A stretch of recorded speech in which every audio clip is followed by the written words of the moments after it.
Goal setting. Don't turn this shit off. I probably will get pretty pissy during this episode, mainly because a lot of people think that goal setting is a load of shit, or they think they've heard it all before, and then those same people don't seem to set goals or bitch about how they're not achieving what they want to achieve.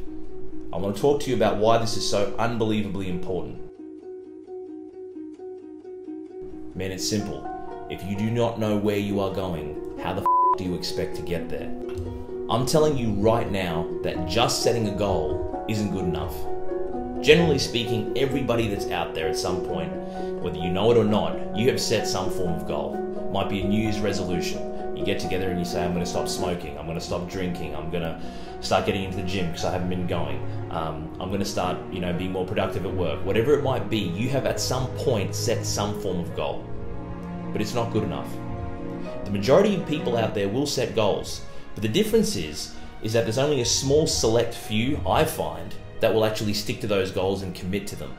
And for me, guys, that's what I want to talk to you about today. I want to talk to you about committing to those goals, because that is so unbelievably important.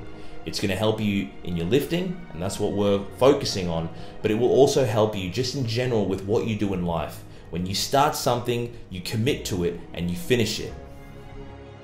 So how do we do that? How on earth do we commit to something and we see it through? There's only one person who can make that happen, and that is you. Who do I trust? Me! The way that you do that is by changing this. It's what I refer to as a mindset. You look at any professional athlete that's out there, you look at professional bodybuilders, fitness fanatics, Olympians, etc. You'll often find that they're OCD.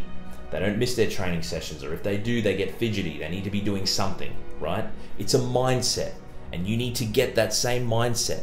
If you fix this, if you fix this, I guarantee you will be able to do anything and achieve anything that you want.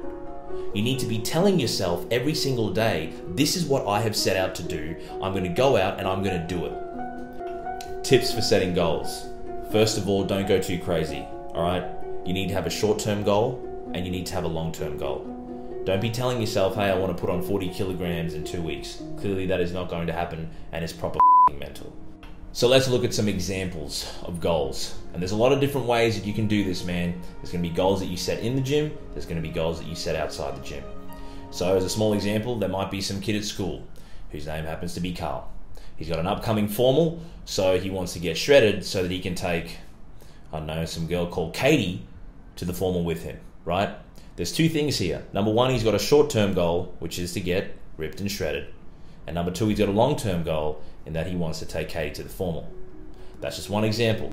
My personal example for you guys, when I first started getting into this, I really just wanted to bench 100 kilograms. So I was weighing around about 67 kilos, and I said I really want to bench 100 kilograms, and I was currently benching something like 70 kgs or something like that for my max.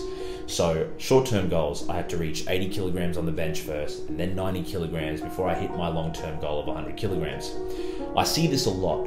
A lot of people set goals that are just unrealistic. You need to be realistic with your goals, set short-term goals, make those, give yourself credit when you make those. You'll feel really happy as well, you'll feel good about what you've achieved, and then slowly make your way towards that long-term goal.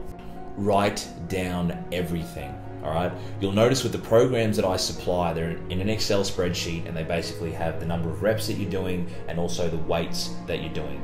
And it goes over a 6-week period, right? And you're supposed to do that twice, so it's a 12-week program. But the reason that I do that is because I want everyone to write down their progress. It's really important. If your goal, and like I mentioned, if you have some short-term goals to, hey, I want to bench a little bit more, or you might be looking at each week upping the weight just by a little bit, even if it be 2.5 kilograms or 1.25 kilograms, right, for your last set. You just want to be upping it a little bit, making yourself get that little bit stronger, get those last reps out, and making sure that you're monitoring exactly what you're doing. You monitor it because that way you're actually going to know exactly what is working and what is not working, right? We'll talk about nutrition in a different episode. So quick recap, we're going to keep this short. What do you need to do? Number one, you need to be able to set a goal. We're going to set a short-term goal and we're going to set a long-term goal. Number two, we're going to commit to that goal. And number 3, how are we going to commit to that goal? We're going to commit to that goal by changing our mindset. And we're going to make sure that you are part of that 1% that knows what he wants and gets what he wants. Everybody wanna steal my girl. Everybody wanna take her heart away. Couple billion in the whole wide world. Find another one 'cause she belongs to me. And that's it, we're done, man. So, as always, live life, have fun, set a goal, stay committed, change your mindset. As for me, guys, I'm getting back to it. 1001, 1002, 1003. Man, I'm just fucking